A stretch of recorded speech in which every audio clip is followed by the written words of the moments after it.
the Green Bay Packers, who, as we tee up here for what's on Michael's mind today, has to do with their young quarterback. You know, I thought the Jordan Love contract was going to be a really hard contract to do because there's just not a lot of evidence to support that he's going to be an elite player. There's evidence to support that he improved. There's evidence to support that he's got a opportunity, but there's no evidence to support he's going to be a superstar. And I think one of the things that always worries you as an executive is you don't want to overpay for a good player. You want to overpay for a great player.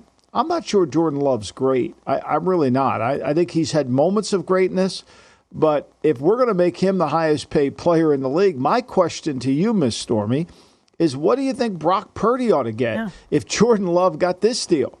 What do you think Dak Prescott should get if Jordan Love gets this deal? Like, how, if you're Jerry Jones and you see this deal come across the table, or if you're Chris Greer in Miami, or if you're John Lynch in San Francisco, like, how do you pay this guy these kind of numbers when he was not even close to Brock Purdy? Not even close to Brock. I don't care what anybody says. I don't care what the worldwide leader reports. I don't care what they talk about on Get Up. Like, they're full of crap.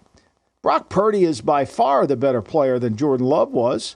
By far. Now, Jordan Love may become a better player, but to make him the highest paid player in the league without being able to go to a Super Bowl, win a Super Bowl, to me is just unbelievably caving on the Green Bay Packers' part. Look, I understand they made $400 million last year and they got to give money away. I get that.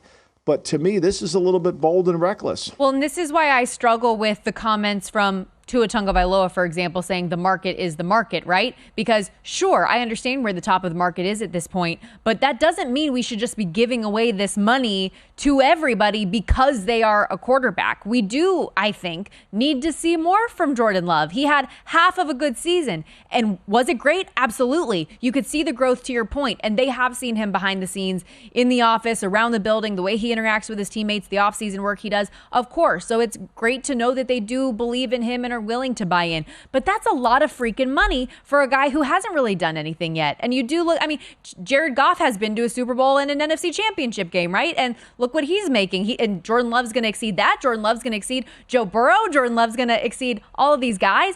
It definitely is a very wild thing to discuss, considering the sample size we have seen of him being really good is really small.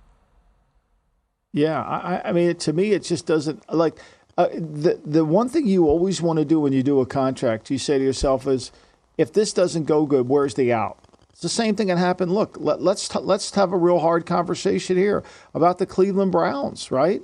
I mean, the Cleveland Browns contract for Deshaun Watson. And look, I love Deshaun Watson coming out of college. I thought he was going to be a real good player, and he was at one time.